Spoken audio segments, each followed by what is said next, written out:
بسم اللہ الرحمن الرحیم۔ السلام علیکم۔ آج 5 سال بعد مجھے یہ دن دیکھنا نصیب ہوا تھا۔ زندگی میں پہلی بار مجھے اپنے گھر کا سکھ نصیب ہونے جا رہا تھا۔ 5 سال بعد میری شادی ہوئی تھی۔ پھولوں سے سجی سیج پر اپنے شوہر کے لیے سج سور کر بیٹھی اس کا انتظار کر رہی تھی۔ زندگی میں پہلی بار مجھے اپنے گھر کا سکھ نصیب ہونے جا رہا تھا۔ 5 سال بعد میری شادی ہوئی تھی۔ میں پھولوں سے سجی سیج پر اپنے شوہر کے لیے سج سور کر بیٹھی اس کا انتظار کر رہی تھی۔ میری خوشی سنبھالے نہیں سنبھل رہی تھی۔ زندگی میں پہلی بار دل سے اتنا خوش ہوئی تھی، لیکن کون جانتا تھا کہ کچھ دیر بعد میری یہ خوشی بے دردی سے چھین لی جائے گی۔ میں گھونگھٹ اوڑھے اچھے سے اپنا چہرہ ڈھانپے اپنے شوہر کا انتظار کر رہی تھی۔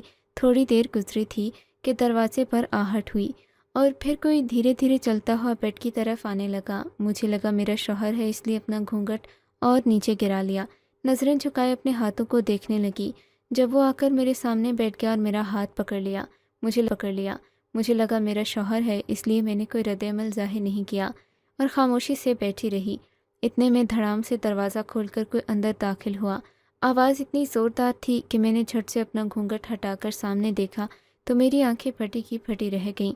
مجھے لگا جیسے کمرے کی چھت میرے سر پر گرا دی گئی ہو۔ میرا دل بند ہونے کے قریب تھا۔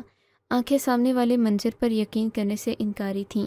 میرا نام سدرا بطول ہے۔ میں ایک یتیم لڑکی ہوں، کیونکہ میں 4 سال کی تھی جب میرے والدین ایک حادثے میں ہلاک ہو گئے۔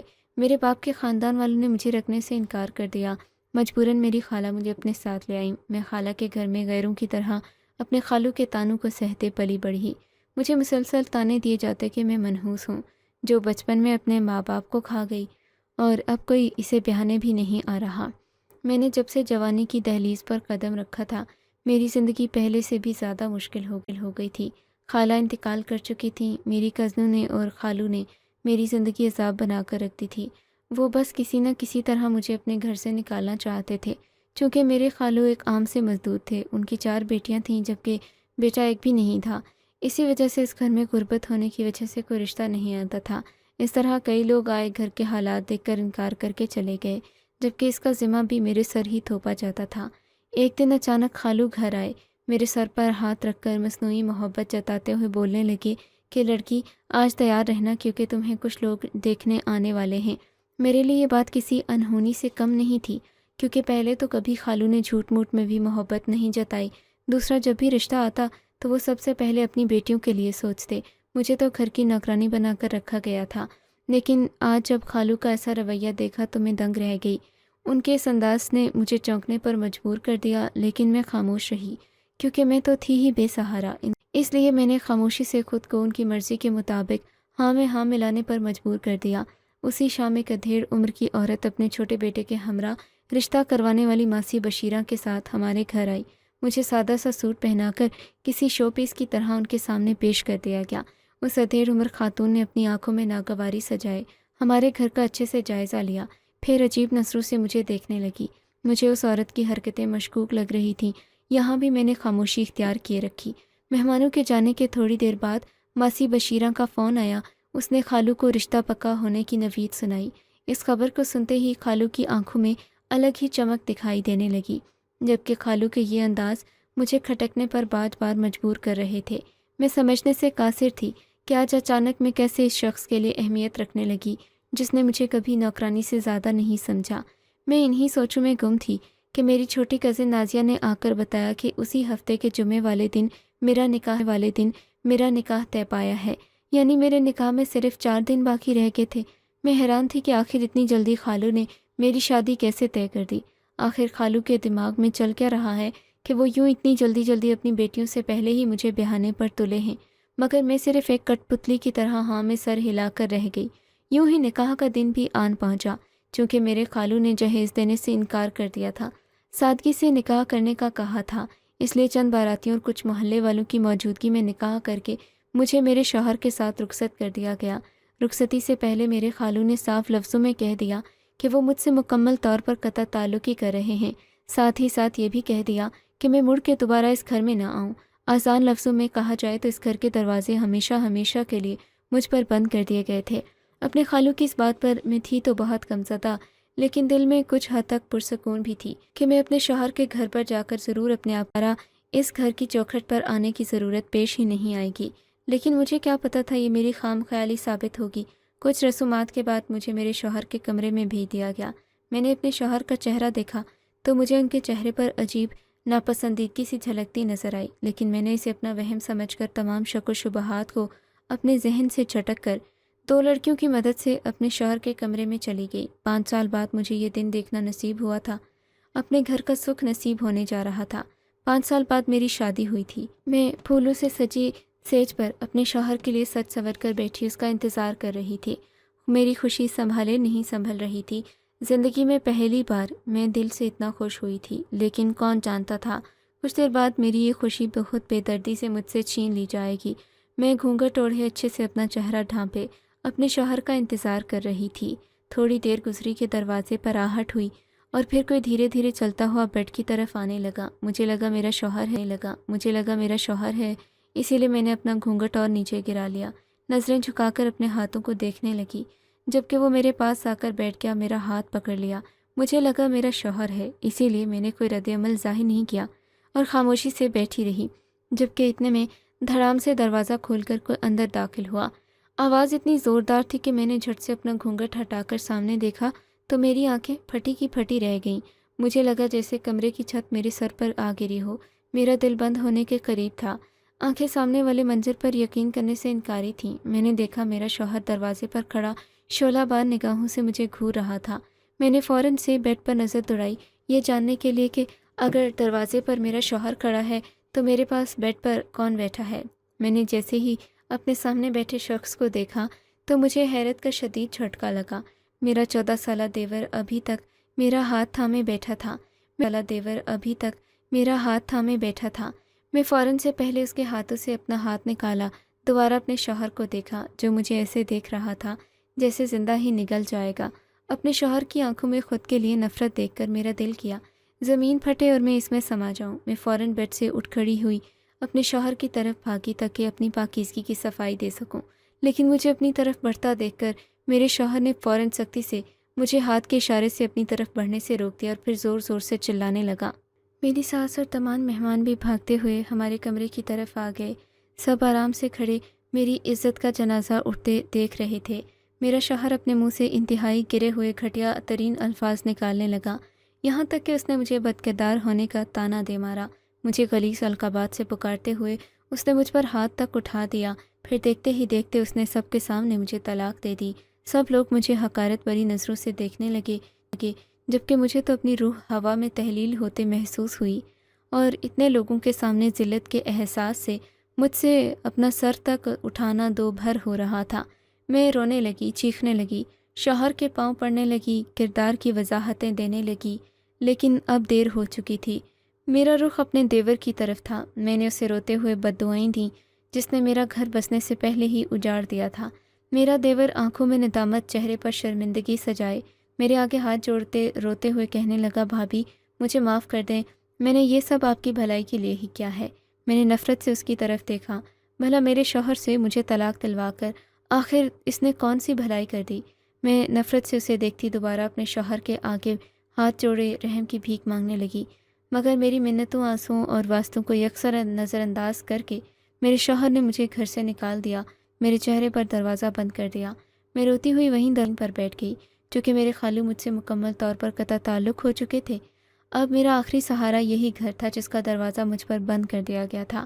میرے پاس اب کوئی ٹھکانہ نہیں تھا جہاں میں اپنا وجود چھپا سکتی۔ میں مسلسل روتے ہوئے سامنے دروازے کو دیکھ رہی تھی کہ میرا دیور باہر نکل کر آیا۔ اسے دیکھتے ہی میری آنکھوں میں ایک بار پھر نفرت کی چنگاریاں بھڑک اٹھیں، کیونکہ یہ وہی شخص تھا جس کی وجہ سے میں اس وقت روڈ پر لاوارث بنی بیٹھی تھی۔ مجھے دیکھتے ہی میرا دیور بھاگا ہوا میری طرف آیا، پھر ندامت سے سر جھکا کر کہنے لگا، بھابھی میرا یقین کیجیے، میں نے یہ سب کچھ صرف اور صرف آپ کو بچانے کے لیے کیا۔ میں حیران رہ گئی کہ مجھے گھر سے بے گھر کر کے یہ شخص کہہ رہا ہے کہ اس نے میرے لیے یہ سب اچھا کیا ہے۔ میں غصے سے اس کی طرف دیکھ کر وہاں سے اٹھنے لگی تھی کہ میرا دیور فوراً سے میرے قدموں میں بیٹھ گیا اور رونے لگا، پھر میری طرف دیکھ کر کہنے لگا، بھابھی اس وقت آدھی رات کو آپ کہاں جائیں گی؟ آپ کے تو گھر والے بھی آپ سے جان چھڑوا چکے ہیں۔ میں یہ سمی کی تھی، اسے کیسے معلوم ہوئی؟ وہ میری آنکھوں میں الجھن اور حیرت دیکھ کر رازداری سے بولا، بھابھی ابھی بہت سے ایسے راز ہیں جن سے میں آگاہ ہوں، لیکن آپ بے خبر ہیں۔ مجھے اپنے دیور کی حرکت کچھ مشکوک سی لگی۔ میں اس پر یقین کیے بنا آگے بڑھنے لگی تھی کہ وہ دوبارہ میرے راستے میں حائل ہو گیا اور پھر بھرپور اعتماد سے بولنے لگا کہ بھابھی، اگر آپ کو وجہ جاننی ہے نا کہ میں نے کیوں آپ کو طلاق دلوائی ہے تو آپ کو میری بات ماننا ہوگی۔ اس کے ساتھ ساتھ میں آپ کو سہارا بھی دوں گا اور سر چھپانے کے لیے ٹھکانہ بھی۔ آپ کو یوں دربدر ہوتا نہیں دیکھ سکتا۔ آپ میری بات مان لیجئے، آپ کو اس طلاق کے پیچھے کا راز جاننے کا موقع مل جائے گا۔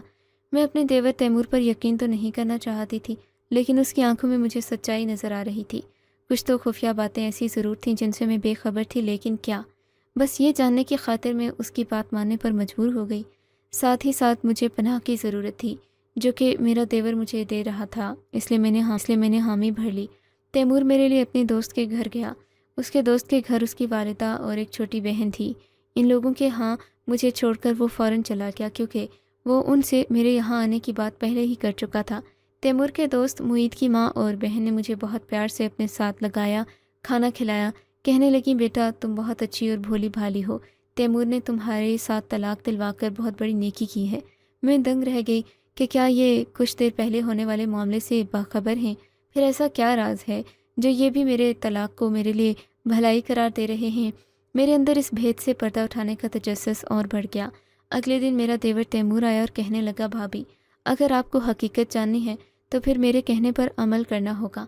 میں سوچ میں پڑ گئی، پہلے ہی اس کے کہنے کے مطابق چل رہی تھی، اب یہ اور کیا کروانے والا ہے مجھ سے؟ اسی سوچ میں تھی کہ وہ میرے جواب کا انتظار کیے بنا کہنے لگا بھابھی آپ آج سے کیا کروانے والا ہے مجھ سے؟ اسی سوچ میں تھی کہ وہ میرے جواب کا انتظار کیے بنا کہنے لگا بھابھی آپ آج سے ہمارے گھر میں ملازمہ بن کر کام کریں گی۔ میں حیرت سے گنگ رہ گئی، بھلا میں ایسے کیسے جا سکتی ہوں اس گھر میں جہاں سے مجھے دھکے دے کر نکالا گیا ہو؟ میں اسی پریشانی میں مبتلا تھی۔ تیمور کے دوست کی ماں نسرین خالہ دھیرے سے میرے سر پر ہاتھ پھیرتے ہوئے بولیں بیٹا تم نقاب پہن کر ان کے گھر کام کرنے کے لیے چلی جایا کرنا۔ تم میرے حوالے سے ادھر کام کرنے کے لیے جاؤ گی تو اس لیے تمہاری ساس سے کہہ دوں گی کہ تم پردہ کرتی ہو، نقاب نہیں اتارو گی، اسی وجہ سے وہ تمہیں کچھ نہیں کہے گی۔ اس طرح تم کسی کی نظروں میں آئے بغیر آرام سے ان کی رازدار اصلیت سے واقف ہو جاؤ گی۔ مجھے خالہ نسرین اور اپنے دیور تیمور کی باتیں اور انداز اتنا پر اعتماد لگ رہا تھا کہ میں یقین کے بنا رہ نہ سکی۔ دوسرا وہ راز جس کی خاطر خالہ نسرین بھی تیمور کا ساتھ دے رہی تھیں، اس لیے میں ان کے کہے پر عمل کرنے پر راضی ہو گئی۔ میرے حامی بھرتے ہی سب خوش ہو گئے۔ تیمور مجھے لیے جب اپنے دوست کے گھر سے نکلنے لگا تو خالہ نسرین میرے پاس آئیں، میرے سر پر ہاتھ پھیر کر بولی بیٹا تیمور نے تمہارا برا نہیں کیا، اگر وہ ایسا نہ کرتا تو تمہاری ساری زندگی جہنم بن جاتی۔ اب یہ سب جو تیمور کر رہا ہے اس کی وجہ صرف اور صرف یہ ہے کہ وہ تمہاری بددعا نہیں لینا چاہتا۔ ان کی باتوں نے مجھے پھر الجھن میں ڈال دیا۔ ایسا کیا ہے آخر یہ بار بار تیمور کے عمل کو سراہ رہی ہیں؟ اب تو مجھے بھی اپنی آنکھوں سے اس راز کو عیاں ہوتے دیکھنا تھا، اس لیے دھیرے سے اس بات میں سر ہلانے لگی۔ میں نے اپنے نقاب اچھے سے سیٹ کیا، تیمور کے ساتھ چل دی۔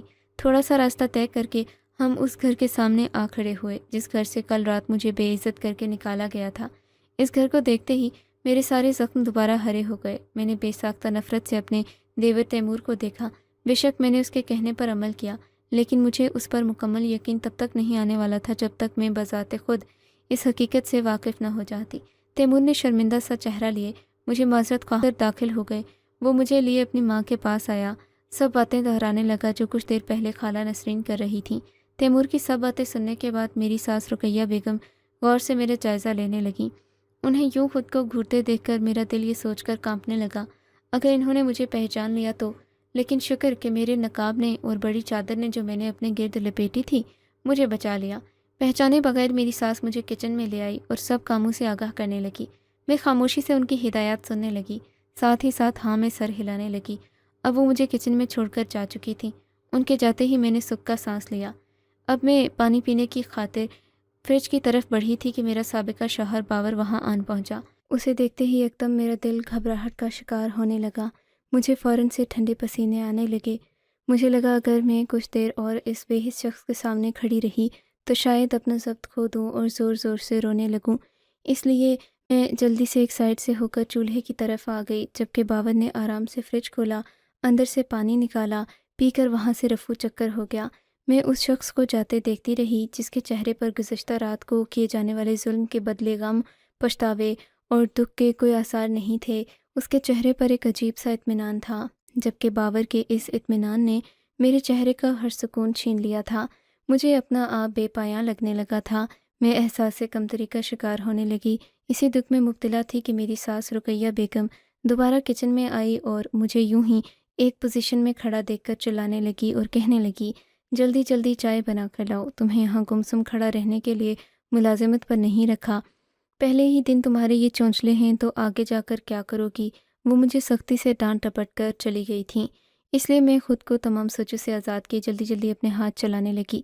یوں ہی میں نے سارا دن خود کو گھر کے کاموں میں ایسے مصروف رکھا، لیکن جیسے ہی شام ہوئی گھر میں ایک ہلچل سی مچ گئی۔ یوں تو میں نے نظر انداز کیا، لیکن مسلسل آنے والی آوازوں سے مجبوراً تنگ آ کر میں نے کچن سے باہر نکل کر دیکھا۔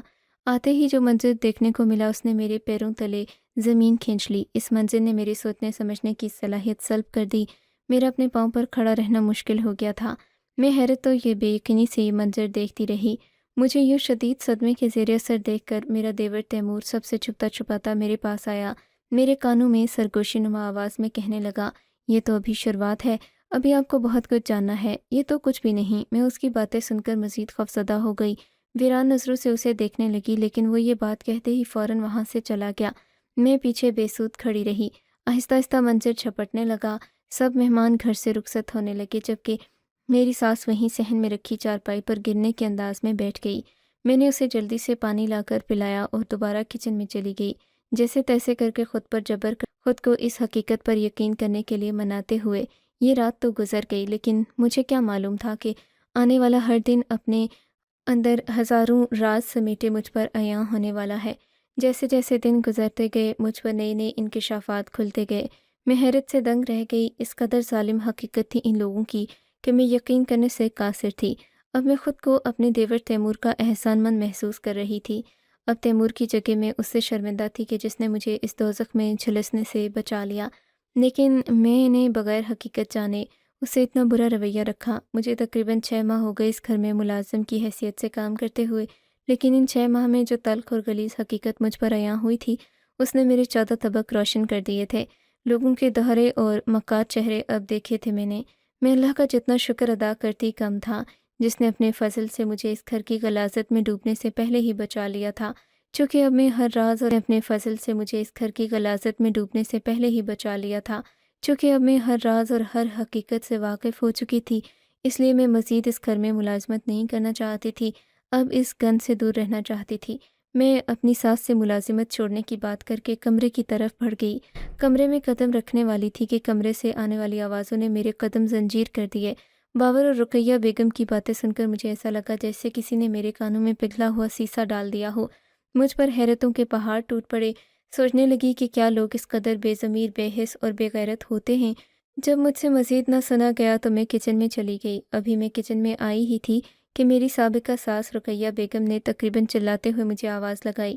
میں فوراً باہر صحن میں چلی آئی۔ مجھے دیکھتے ہی وہ اکتائے ہوئے لہجے میں بولی، بی بی اپنا بندوبست کہیں اور کر لو، کیونکہ اب ہمیں مزید کسی نوکرانی کی ضرورت نہیں رہی۔ چونکہ میں یہی چاہتی تھی، اس لیے دل میں اللہ کا شکر ادنوئی سا دکھ ظاہر کرتے ہوئے اسبات میں سر ہلا گئی۔ رقیہ بیگم اور باور تو اپنے اپنے کمروں میں چلے گئے، لیکن میں کچن کے ساتھ بنے اسٹور روم میں بیٹھی اپنا سامان باندھتے ہوئے یہ سوچ رہی تھی کہ اس گند سے کہیں نکل تو جاؤں گی، لیکن جاؤں گی کہاں؟ میرا تو کوئی ٹھکانہ نہیں۔ اسی پریشانی میں مگن بیٹھی تھی کہ تیمور وہاں چلا آیا اور مجھے کہنے لگا، پریشان مت ہوں، میں نے جیسے پہلے آپ کو بے گھر نہیں ہونے دیا اب بھی نہیں ہونے دوں گا۔ سامان باندھ لیں، میں آپ کو فی الحال معید کے گھر چھوڑ دوں گا، لیکن کچھ دنوں تک آپ کو ایک مضبوط سہارا اور گھر دونوں مل جائیں گے۔ میں نے نم آنکھوں سے اپنے سامنے کھڑے شخص کو دیکھا جو ہمیشہ میرا سہارا بنا تھا، ہمیشہ ڈھال بن کر میری ہر مشکل سے اس نے مجھے بچایا۔ میں نے اس کا شکریہ ادا کیا، سامان پکڑ کر اس کے ساتھ چل دی۔ تیمور مجھے معید کے گھر پر چھوڑ کر جا چکا تھا۔ مجھے دیکھتے ہی خالہ نسرین نے مجھے گلے لگا لیا، کہنے لگیں، بیٹا میں امید کرتی ہوں جس راز کو معلوم کرنے کی خاطر تم اس گھر میں گئی تھی، اب تم اس راز سے مکمل طور پر واقف ہو چکی ہوگی۔ میں نے روتے ہوئے ان کی طرف سے ہاں میں اپنی گردن ہلاتے ہوئے انہیں تمام تر غلیظ حقیقتوں سے آگاہ کرنے لگی جو میں نے پچھلے 6 ماہ سے اس گھر میں رہ کر دیکھی تھیں۔ میں نے انہیں بتایا کہ میں جب طلاق کے اگلے دن ان کے گھر کام کرنے کی غرض سے گئی تو اسی شام کو میں نے دیکھا میرا شوہر ایک لڑکی بھگا کر آیا تھا، جسے دیکھ کر میری ساس تو سر پکڑ کر بیٹھ گئی، جبکہ میرا سابقہ شوہر باور تو خوشی میں چور تھا، جس نے اپنی ماں کی مرضی تک شامل نہیں کی تھی اپنی شادی میں۔ اسی دن مجھے معلوم ہوا کہ میری شادی میری ساس نے بغیر میرے سابقہ شوہر باور کی مرضی جانے بغیر زبردستی طے کر دی تھی، اور نکاح کے وقت اپنی جان لینے کی دھمکی دے کر رقیہ بیگم نے باور کو زبردستی راضی کیا تھا۔ باور اس وقت تو راضی ہو گیا، لیکن وہ چونکہ کسی اور کو پسند کرتا تھا، اس کی دولت کے پیچھے تھا، اس لیے وہ جیسے تیسے کر کے مجھ سے اپنی جان چھڑانا چاہتا تھا۔ اس لیے باور نے جان بوجھ کر تیمور کو میرے کمرے میں بھیجا، پھر بعد میں سب کے سامنے یہ ڈرامہ رچایا کہ میں بد کردار ہوں۔ اس نے بہت مکاری سے سب کے سامنے خود کو بے قصور ثابت کرتے ہوئے مجھے طلاق دے دی۔ اگلے ہی دن جس لڑکی کو پسند کرتا تھا اسے اس کے گھر سے بھگا کر لے آیا۔ چونکہ وہ لڑکی امیر گھرانے کی تھی، اس لیے وہ کافی زیادہ مال و دولت بھی اپنے گھر سے چرا کر لائی تھی۔ اس معصوم سی لڑکی کو یہ سب کرنے پر مجبور میرے سابقہ شوہر باور نے کیا۔ باور راحیلہ کو محبت کا جھانسا دے کر لے آیا، لیکن اب اس لڑکی کی عزت بھی اپنے گھر میں 2 کوڑی کی رہ گئی تھی۔ باور اسے منہ تک نہیں لگاتا تھا۔ رقیہ بیگم اس بیچاری پر ظلم ڈھاتی رہتی تھیں۔ راحیلہ کے لائے گئے پیسے ختم ہو گئے تو میرے سابقہ شوہر باور نے ایک اور گھناؤنا کھیل رچایا۔ اس نے اس بیچاری کو بازارو بنا دیا۔ ہر رات اس کی گھر میں رقص کی محفل لگتی اور لڑکی کی عزت پامال ہوتی۔ محبت کے جال میں پھنس کر اس گھر میں تو آ گئی تھی، لیکن اب اس کا ہر دن پچھتاتے اور روتے بلکتے گزرتا تھا۔ اب مجھ سے یہ سب برداشت نہیں ہوتا تھا، اسی لیے میں نے اس گندگی کو چھوڑنے کا فیصلہ کیا۔ جب میں اپنی ساس کے کمرے کے باہر پہنچی، میں نے سنا باور رقیہ بیگم سے کہہ رہا تھا کہ راحیلہ کے گھر والے اسے ڈھونڈ رہے ہیں، ہو سکتا ہے کہ وہ جلدی ہی اس گھر تک پہنچ جائیں۔ انہوں نے مجھے پکڑ لیا۔ وہ مجھے تمام مظالم کا علم ہو چکا تھا جو ہم راحیلہ کے ساتھ کرتے تھے۔ مجھے ہمیشہ کے لیے جیل میں چکی پھنسوائیں گے، اس لیے ان کے ہم تک پہنچنے سے پہلے ہی میں یہ ملک چھوڑ کر فرار ہونے والا ہوں۔ اس کی بات سنتے ہی میری ساس چیخنے لگی کہ کاش تو تھوڑی عقل کر لیتا اور سدرا بطول کو نہ چھوڑتا، تو آج ہم اس کی جوانی کو آسانی سے کیش کروا رہے ہوتے۔ وہ لڑکی تو تھی ہی بے سہارا، جسے میں نے اس کے خالو سے 10,000 روپے کے عوض خریدا تھا۔ لیکن تجھے نہیں پتا اس راحیلہ میں کیا نظر آیا، تو نے سدرا جیسی سونے کا انڈا دینے والی مرغی کو ہاتھ سے جانے دیا۔ یہ سب سنتے ہی باور بولا، اچھا اماں، جو ہونا تھا ہو گیا، بین ڈالنے سے کیا ہوگا؟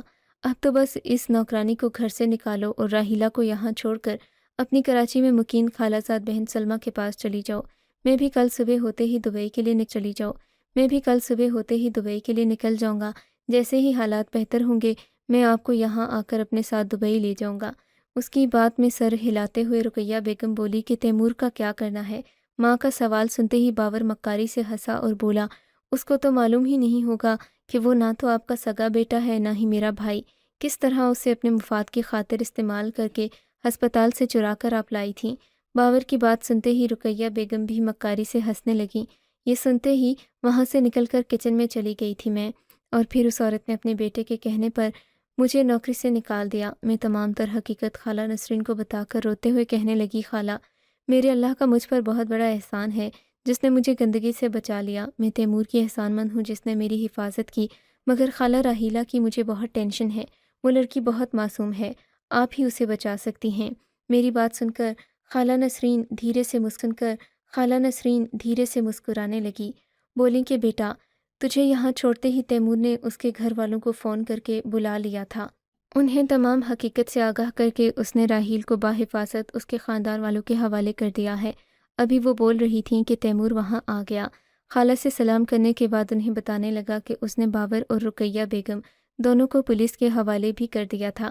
مجھے ان ظالموں کا انجام سن کر بہت زیادہ خوشی ہوئی، ساتھ ہی ساتھ میری نظر میں تیمور کی عزت اور بڑھ گئی جس نے سچ اور حق کا ساتھ دیا۔ مجھے ایسے دیکھتا پا کر خالہ نسرین نے میرے سر پر ہاتھ رکھا اور بولی، بیٹا، میں نے تمہارے لیے ایک فیصلہ کیا ہے۔ میں چاہتی ہوں کہ میں تمہارا نکاح تیمور سے کر دوں۔ میں نے حیرت سے ان کی طرف دیکھا تو مسکرا کر بولی، بیٹا، اس میں حیرانگی والی کیا بات ہے؟ وہ تو تم سے صرف 2 سال چھوٹا ہے، تمہیں چاہنے بھی لگا ہے۔ سب سے خوشی کی بات یہ ہے کہ ایک اچھی خاصی نوکری بھی کرنے لگا ہے، تمہیں بہت خوش رکھے گا نا۔ اور بھلا میرے پاس انکار کی کوئی وجہ تھی جو میں انکار کرتی؟ محبت اور رشتوں کی ترسی ہوئی لڑکی کو جب آج ان سب چیزوں سے نوازا جا رہا تھا تو وہ بھلا انہیں اپنانے سے کیوں انکار کرتی؟ اس لیے میں نے خوش دلی سے اس رشتے کے لیے ہاں کہہ دی۔ اگلے ہی دن میرا نکاح تیمور سے کر دیا گیا۔ صبر کا صلہ میرے رب نے یوں ایک صالح اور محبت کرنے والے شوہر کی صورت میں عطا کیا کہ میرا سر سجدے سے اٹھنے سے انکاری تھا۔ آپ کو اگر یہ کہانی اچھی لگی ہے تو اس ویڈیو کو لائک کیجیے، اور اس طرح کی مزید کہانیاں سننے کے لیے ہمارے چینل کو ضرور سبسکرائب کیجیے۔ کہانی سننے کا شکریہ۔ آپ سے ملاقات ہوگی اگلی ویڈیو میں، تب تک کے لیے اللہ حافظ۔